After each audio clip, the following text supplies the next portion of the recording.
Кече күндөн тартып өлкөгө жаңы башчы дайындалды. Инаугурация Арча мамлекеттик резиденциясына 450 адамдын катышуусунда болуп өттү. Өз каалоосу жана тынчтык жолу менен тактын өткөрүп берип жаткан Алмазбек Атамбаев жаңы дайындалган президентке ийгилик каалап, Сооронбай Жээнбековго ишеним артаарын белгиледи. Мамлекет жетекчисинин күбөлүгүн жана төш белгисин тааган Жээнбеков кыргыз элинин көрөгөч, акылдуу жана кылым карыткан эл экендигин баса белгилеп, колдоо алганына ыраазычылыгын билдирди. Кылым карыткан кыргыз журтунда эзелтен бийликтин ээси эл болгон. Кыргыздар үчүн эркиндиктен жогору эч нерсе жок. Адилетсиз башкарууга биз эч качан баш ийген эмеспиз. Кыргыздар адилеттүүлүк үчүн өмүрүн берген. Аксы окуясында 2010 жылдын 7 апрелинде буга дүйнө күбө болду. Мени кыргыз кылып, кыргыз жараны кылып жараткан Алла Таалага чексиз ыраазымын. Кыргыз элинен айланса болот. Ата журтумдун, элимдин алдында башымды ийип таазим этем. Андан ары өлкө башчысы Сооронбай Жээнбеков экс-президент Алмазбек Атамбаевдин жана ардактуу кароолдун коштоосунда Жогорку кеңештин имаратына жеткирилди. Бул жайдан Жээнбеков жана Атамбаев Улуттук гвардиянын команда башчысы, гвардиянын полковниги Алмазбек Карасартовдун рапортуна жана атайын жүрүшкө күбө болушту.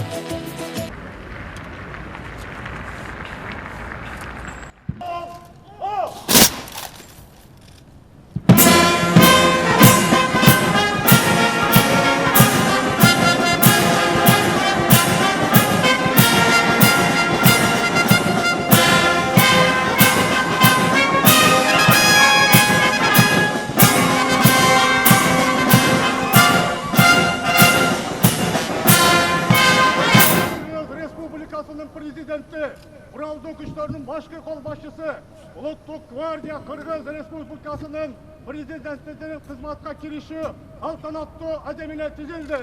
Улуттук гвардиянын қолбасшысы, гвардиянын полковниги Карасартов.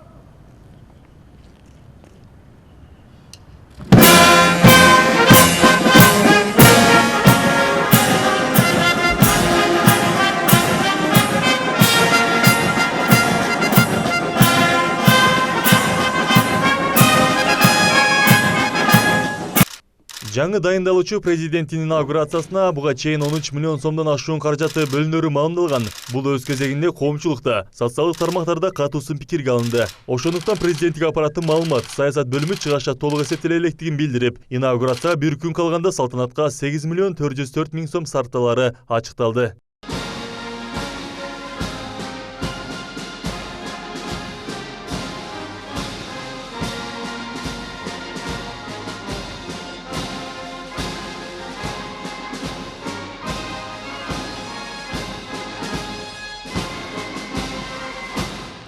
Коомчулукта жаңы шайланган президент Сооронбай Жээнбеков туурасында маалымат кеңири деп айтуу кыйын. Себеби анын өмүр жолун, аркалаган кызматтарын жана эл үчүн жасаган эмгектерин сурагандар арбын.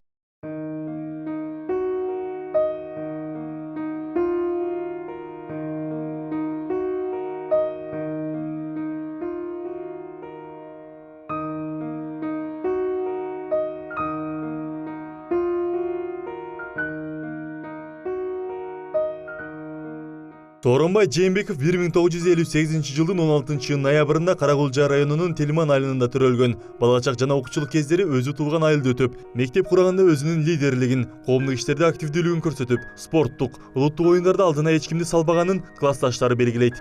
Бунун атасы да чоң иштейт эле. Райком председатель чоң кызмат эле. Ошо бизге окшой эле карапайым балдардай эле болуп чоңоюп, бирок лидерлик качествосу чоңураак эле да, бунукучу көбүрөөк эле. Ошондо эле билинип турат эле. Лидерлик качестволору, айткан сөздөрү топ келишип, ошол не десе биз ошол сөздөрүн угуп, ошону ээрчип, и притом жакшы жака ээрчитет эле биздичи.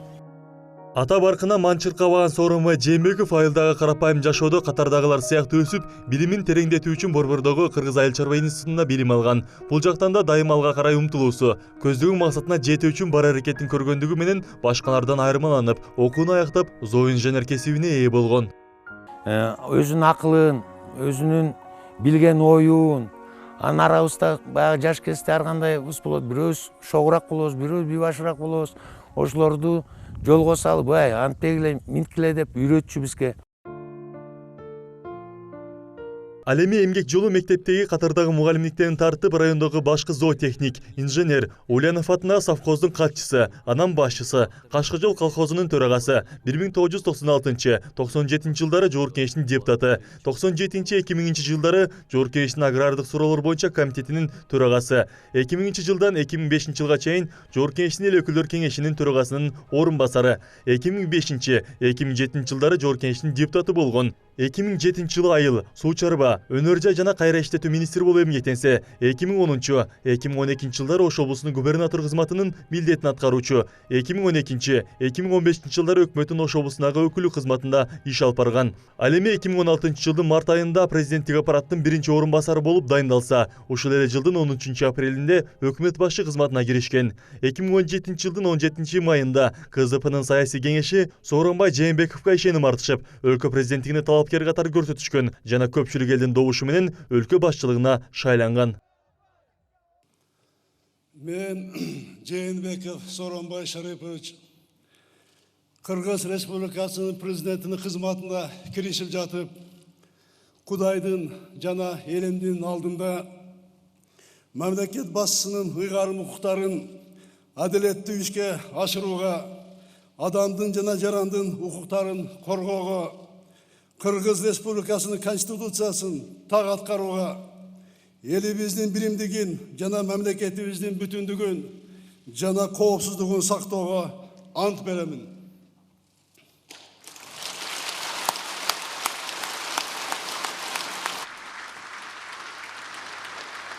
Бул өткөн жылдар аралыгында Сооронбай Жээнбеков мекен үчүн, эл үчүн жана өзү эмгектенген тармак үчүн зор салымдарды кошуп кеткенин аны менен бирге жүргөн үзөңгүлөштөрү баса белгилейт. Мындан улам катардагы инженерлик кызматтан тартып, бир нече баскычтардан тажрыйба топтоп, өлкө башчысы болууга чейин жетишкендиги анын аракетчилдигинен, мээнеткечтигинен кабар берет. Абай Нурбайшевиков, Шахрух Эминжанов, Жумалык маалымат программасы.